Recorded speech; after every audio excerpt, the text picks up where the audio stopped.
السلام عليكم متتبعي قناه الشيف ماريا لاكلات البركه. اليوم جيت نشارك معكم واحد الكراس اللي كيجيو على النكهه ديال التشين، كيجيو غزالين ونتمنى تجربوهم. ندوزو المقادير وطريقه التحضير.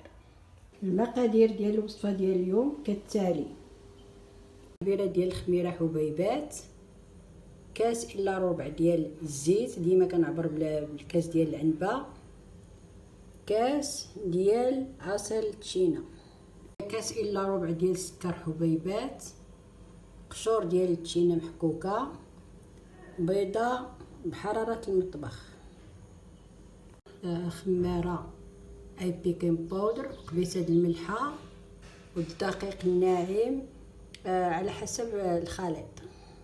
كذلك كاس وربع ديال الحليب يكون دافي. الطريقه هنا درت معلقه كبيره ديال الخميره، زدت عليها الحليب دافي، نضيف السكر، نضيف الزيت، نضيف العصير ونخليهم يختمروا شي شويه ونرجع لكم. بعد ما خلطت العناصر باش يندمجوا نخليها تختمر شي شويه ونرجع لكم باش نكملوا بقيه التحضيرات.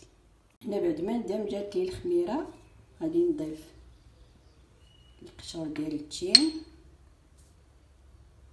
ضفت البيضه وقبيصه د الملحه، غادي نحرك وغنبقى نضيف الدقيق بشويه بشويه ونرجع لكم باش تشوفوا الشكل ديال العجينه كي كتكون. كنضيف الدقيق تدريجيا وغادي نضيف عليه خماره ونخلط العجين ديالي حتى نحصل على القوام اللي بغيت. هنا بعد ما جمعت العجينه ديالي وحصلت على هذا القوام غنغطيها بالفيل اليمونطير ونخليها تضاعف ونرجع لكم. غطيتها بهذا المنديل غنخليها تختمر. دابا بعد ما خمرات وتضاعف الحجم ديالها انا غادي نخرج منها الهواء ونشكل بها كويرات ونرجع لكم باش تشوفوا الشكل ديالهم. هنا كنشكلهم على هذا الشكل، كويرات صغار.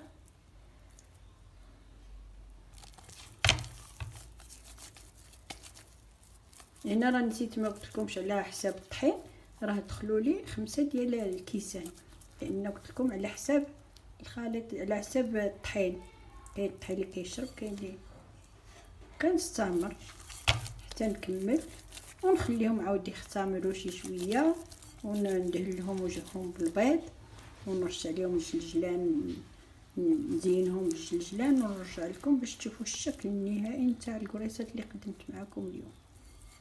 انا بعد ما شكلتهم كويورات صغار متقادين غادي ندير لهم ندهنهم بالبيض اللي درت معاه شويه د الحليب باش ما كتبقاش فيه ديك الزفوريه ديالو، حتى نطليهم كلهم بالبيض مزيان، نديروا لهم الوجه ديالهم مزيان.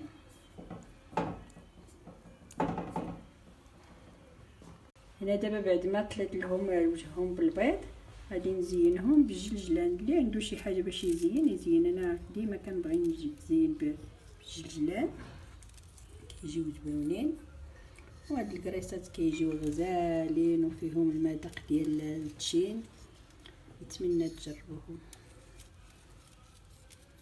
دابا هنا بعد ما زينتهم بالجلجلان غادي نخليهم يختمروا، حيت يختمروا غندخلوهم للفران وحيت يطيبوا نرجع عندكم باش تشوفوا الشكل النهائي نتاع الكريسات اللي شاركت معكم اليوم.